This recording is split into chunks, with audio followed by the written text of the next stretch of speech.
अर्चनी बंदनी प्रातः स्मरी पूजपाठ गुरुदेव जी के पावन चरण कमल। व्यास मंच पर आवाहन की गई सभी देवी शक्तियां, पंडाल में बैठे हुए हमारे परम श्रद्धेय सम्मानी संत भगवान,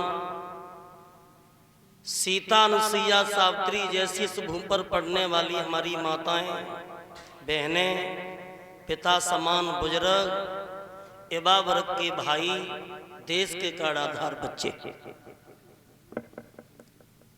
आज बड़े पावन सौभाग्य की बात है कि गांव दत्तावली में हमारे मानवर योगेश यादव जी ने जो कथा का आयोजन करवाया है, 7 दिन के लिए ये धर्म का बीड़ा उठाया है। तो आज अविराम रूप से कथा का द्वितीय दिन है, जहाँ पर भगवान की कथाएं होती हैं, जहाँ पर भगवान के नाम का सत्संग होता है, जहाँ पर भगवान के नाम का कीर्तन होता है, तो बताया जाता है कि उस जगह की मिट्टी का कड़कड़ भी पवित्र हो जाता है। नेम सारण्य क्षेत्र में बैठे हुए लोमहर्षण के बेटा सूत देव जी 88,000 ऋषियों को भगवान की हर कथाएं श्रवण कराते हैं और उनके अज्ञान को दूर करते जाते हैं। बिमल कथा अब करो आरंभा और सुनत नसाए काम मद दम्भा। भगवान के चरणों में ध्यान किया है, कहने लगे हैं सौनकादिक ऋषियों, मैं आगे की कथा कहने के लिए उद्यत हूँ। परीक्षित महाराज जी कथा कहाँ चल रही थी? बहुत सुंदर, बड़ी सुंदर कथा सुन रहे थे धुंधकारी की। धुंधकारी और गौकड़ की कथा को आपने सुना। आत्मदेव ब्राह्मण एक पुत्र के पीछे कितने व्याकुल हुए महाराज, और सन्यासी ने जब फल दिया तो उनकी पत्नी ने फल नहीं खाया, वो फल गाय को खिला दिया था। तो उस फल के द्वारा जो पुत्र पैदा हुआ था वो भगवान का भक्त निकला था, जिसका नाम था गौकर्ण। और जो धुंधकारी नाम का बच्चा था, ये धुंधली का पुत्र नहीं था, ये पड़ोसनिया का बेटा था। तो आपने सुना होगा कि जिस घर में 2 भाई हो और एक भाई हो पुजारी और एक भाई हो जुआरी, तो बताओ बात बन जाएगी? नहीं बनेगी। पुजारी कौन था? गौकर्ण। धुंधकारी दुराचारी था। जो धुंधकारी ने इतना अत्याचार किया, इतना अत्याचार किया कि आत्मदेव ब्राह्मण अपने परिवार को छोड़ करके और बियाबान जंगल में चले गए। और कुछ समय के बाद उसकी मैया भी कुएं में गिर करके अपने प्राणों की आहुति देती है, और गौकर्ण भी अपने पिता के पास में चला गया था। तो धुंधकारी ने 5 वेश्याओं की संगत की थी, और 5 वेश्याओं के द्वारा धुंधकारी मारा गया। और मरने के बाद धुंधकारी को प्रेत योनि मिली। तब उसने श्रीमद् भागवत महापुराण की कथा को सुना, तब धुंधकारी का कल्याण हुआ। लेकिन इसी कथा को हम और आप गहराई में ले जाएं तो ये 5 वेश्या जो हैं, ये 5 वेश्याओं ने धुंधकारी को मारा। ये 5 वेश्या क्या हैं? ये 5 विषय हैं। 5 विषय: रूप, रस, गंध, शब्द, स्पर्श। और एक एक विषय पर एक जीव की हत्या होती है। जैसे पहला विषय है रूप, तो बड़े ध्यान से सुनना। रूप है ये बल्ब, और जब बल्ब के रूप को देख करके पतंगा इसके ऊपर तब तक मंडराता है, तब तक जब तक वो जल करके राख नहीं हो जाता। तो एक विषय पर एक जीव मर गया। दूसरा विषय है रस, रस पे मरती है मछली। जब मछली को पकड़ते हैं मछुआरे तो एक मांस का टुकड़ा कांटे में फांस करके और उसे तालाब में डाल देते हैं और मछली उसका रस लेने के लिए आती है, वो कांटे में फंस जाती है, उसे बाहर खींच लेते हैं, मछली की चीर फाड़ हो जाती है, उसका अंत हो जाता है। तो दूसरे विषय पर दूसरा जीव मर गया। तीसरा विषय है गंध। गंध पे मरता है भमरा। भमरा फूल में बैठ गया, बड़ा अच्छी गंध आ रही है, और तब तक शाम भई, सूर्य भगवान अस्त हुए और फूल बंद हो गया और भमरूबाई में बंद हो गए। और तब तक कोई पशु आया और वह फूल को तोड़ करके खा लिया, भमरा का भी अंत हो गया। चौथा विषय है शब्द। शब्द पे हिरण मरता है। जब हिरण को पकड़ते हैं तो पहले बहेलिया बीड़ा बजाता है और बीड़ा की धुनी उसके कान में जाती है और बीड़ा की धुनी में वो इतना मस्त हो जाता है कि वो पास में आ जाता है, उसे पकड़ लेते हैं और शिकारी उसका भी अंत कर देता है। और पांचवा विषय अंतिम स्पर्श। स्पर्श पे मरता है हाथी। जब हाथी को पकड़ते हैं तो एक घास का गड्ढा पाटते हैं और कागज की हथनी बनाकर के खड़ी कर देते हैं और वो हथनी से स्पर्श करने के लिए हाथी आता है और वह घास के गड्ढा में गिर जाता है, उसे पकड़ लेते हैं, उसका अंत हो जाता है। तो 5 विषय पर 5 जीव की हत्या हुई और ये पांचों विषय हरेक इंसान को लगे हैं। तो फिर इंसान का क्या होगा? मुर्गा क्या खाता है? गंदगी। सूकर क्या खाता है? गंदगी। मछली क्या खाती है? गंदगी। और जी इंसान ऐसा कि तीनों को खा जाता है। जी इंसान ऐसा है कि तीनों को खा जाता। बता हमसे बड़ा गंदा कौन है? तो मेरे कहने का भाव, कहने का मेरा मतलब ये है कि हमारे तुम्हारे घर में 4 प्रकार के बेटे आते हैं। और कौन कौन से 4 प्रकार के? पहला बच्चा होता है ऋणान बंधी, दूसरा होता है उदासीन, तीसरा बेटा होता है सेवक और चौथा बेटा होता है शत्रु। अब पहला बच्चा कौन सा बताया मैंने? ऋणान बंधी। और ऋणान बंधी वो पुत्र है कि तुम किसी का कर्जा लेके आए हो तो इस जन्म में तुम्हारा बेटा बन के आएगा। और कुछ बच्चे ऐसे होते हैं कि पैदा होते ही होते हॉस्पिटल में पहुंच जाते हैं, 4-6-10 लाख रुपया खर्चा भी हो जाता है, लेकिन फिर भी वो बच्चा दुनिया से चला जाता है। वो क्यों आया था? अपना ऋण लेने के लिए, और ऋण लेकर के वो बच्चा चला गया। और दूसरा बेटा होता है उदासीन। उदासीन पुत्र वो है कि जब तक शादी ना है भाई तब तक मेहताई बाप की खूब सेवा, और शादी है गई सोई उठा के चूल्हा अलग न्यारे हो गए, बेहे उदासीन। और तीसरा बेटा है सेवक, जो तन मन धन से माता पिता की सेवा करता है। माता पिता जो सन को सूत करते, जो सूत को सन करते, बच्चा कुछ नहीं कहेगा, वो है सेवक। और चौथा है शत्रु, जैसे धुंधकारी था, या धुंधकारी के पीछे पूरे कुनबा का नाश हो गया। तो भक्तों, धुंधकारी गौकड़ कोई और नहीं है। जो बच्चा माता पिता की सेवा कर रहा है वही तो गौकर्ण है। और जो माता पिता की सेवा नहीं कर रहा, दारू पी करके माता पिता की पिटाई कर रहा है, माता पिता का अपमान कर रहा है, अपशब्द बोल रहा है, वही तो धुंधकारी है। तो मेरी समझ में केवल एक बात आई, मैंने लिखा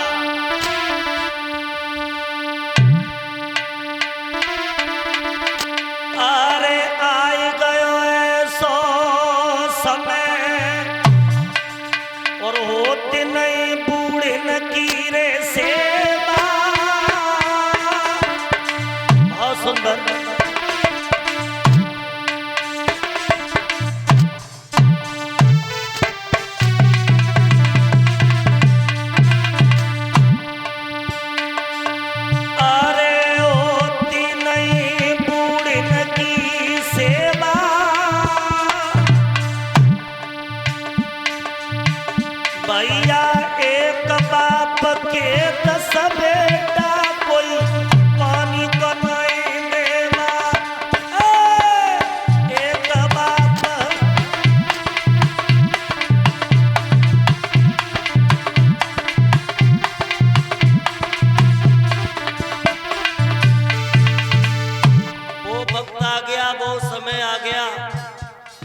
एक बाप 10-10 बच्चों को पाल करके बड़ा कर देता है, लेकिन जिनके 10-10 बच्चा हैं वो माता पिता बुढ़ापे में अलग रोटी बना के खा रहे हैं।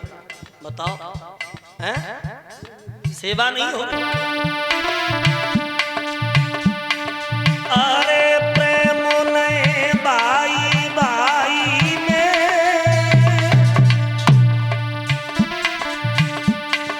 अरे प्रेम ने भाई भाई में, आज बड़े बड़े परिवार मिट रहे देखो लड़ाई में। भैया बड़े बड़े परिवार,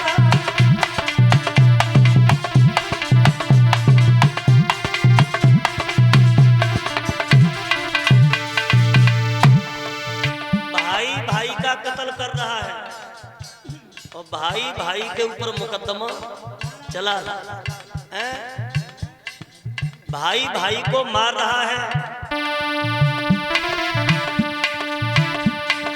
अरे कहीं गए से तपधारी,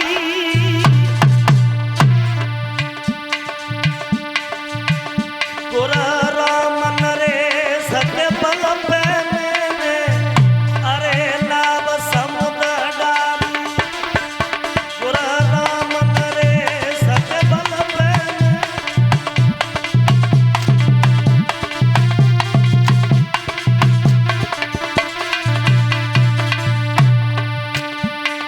अरे कलयुग को बुरो लपेटा रे, नहीं बाप बचे गो बेटा कलयुग को।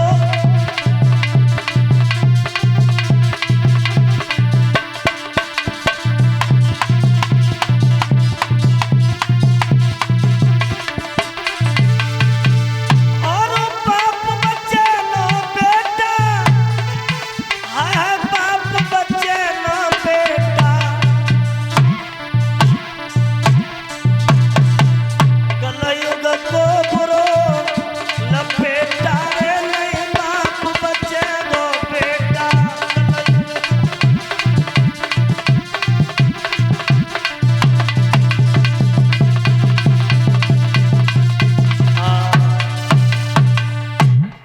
धुंधकारी का अंत हो गया।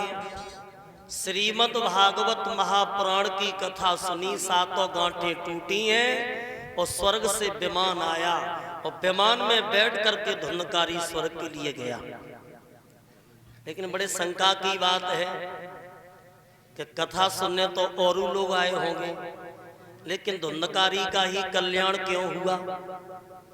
जाकी जैसी भावना ताकू तैसी सुहाय, सबे नीम करुओ लगे पर ऊट प्रेम ते खाए।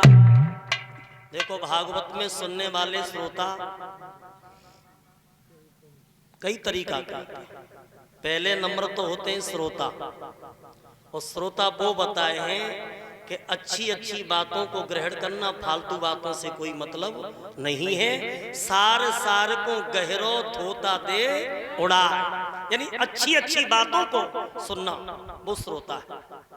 और दूसरे नंबर के हैं श्रोता। जानते हो कैसे? कतरनी करने वाले, कतरनी। उनने देखी कि योगेश के यहाँ कथा हो रही है, शास्त्री कैसा है, पंडाल कैसा लगा है, लेकिन बाहर जाके वे बुराई करेंगे।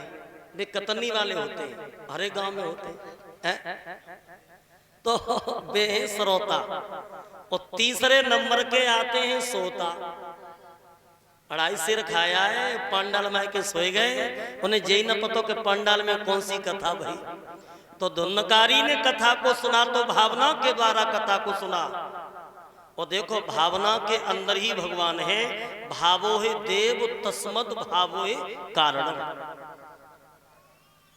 भावना के अंदर भगवान है। भगवान कहते हैं कि भाव के भूखे हैं भगवान, भाव ही जग में सार है। और भाव से भजले मुझे तो बेड़ा भव से पार है। सिबरी और कुबरी ने कहो का वेद पढ़े और आम सको भोगी माला गीत कबडारी है। वो केवट को नक्षत्रधारी और जाको तो निहोरी राम अंग भरे भेंटे बेऊ निषाद बनचारी है। रीछ और बानरों को कहो को ऊंचो कुल और ज्ञान की कथा काग भुसंड ने विस्तारी है। कहत विशेष प्रभु भेद भाव मानत नहीं और भावते भजत बाको देत तन बारी है। भगवान केवल काय के भूखे हैं, भाव के। अब वो ये नहीं देखते हैं कि तुम्हारे पास कितनी अच्छी गाड़ी है, कितना पैसा है।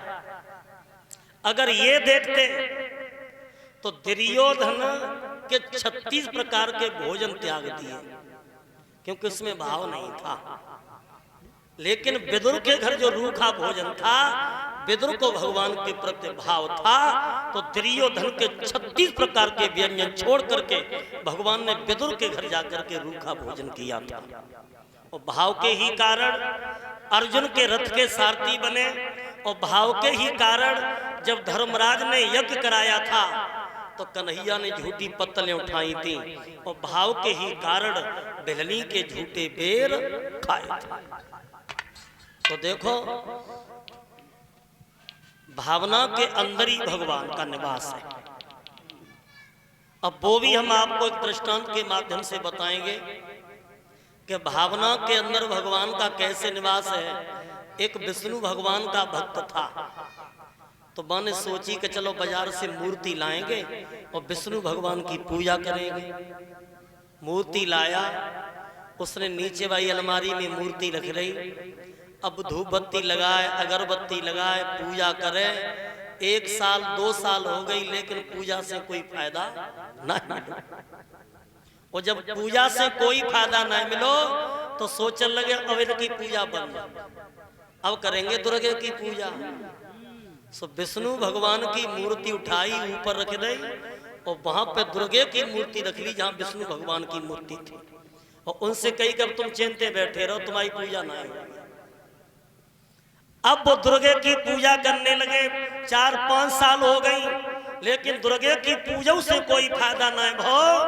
अब ये सोचने लगे कि विष्णु भगवान की पूजा से कोई फायदा ना है, और जब दुर्गे की पूजा से कोई फायदा ना कोई फायदा।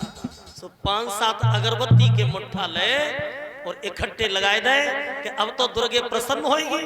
और जैसे ही अगरबत्ती लगाई तो अगरबत्तियों का धुआं था वो ऊपर जा रहा था, और ऊपर किनकी मूर्ति थी? विष्णु भगवान की।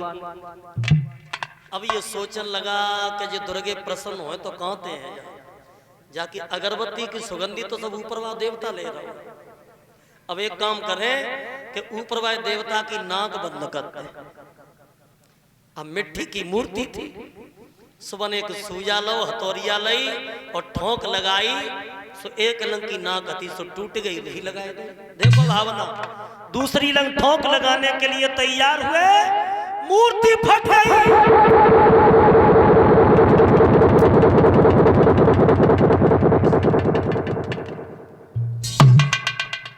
और जैसे ही मूर्ति फटी, साक्षात विष्णु भगवान दर्शन देने लगे। सोई भक्त ने हाथ जोड़े, प्रभु बड़ी देर में आए, हमें का पतो तुम हथौरियन की ठोकन थी प्रसन्न है जाओ। कितनी जड़दई होती, बोले ना जी ना, आज तेरी भावना बनी कि ऊपर वाला भी कोई देवता है। तो भावना के अंदर ही भक्तों भगवान का निवास है।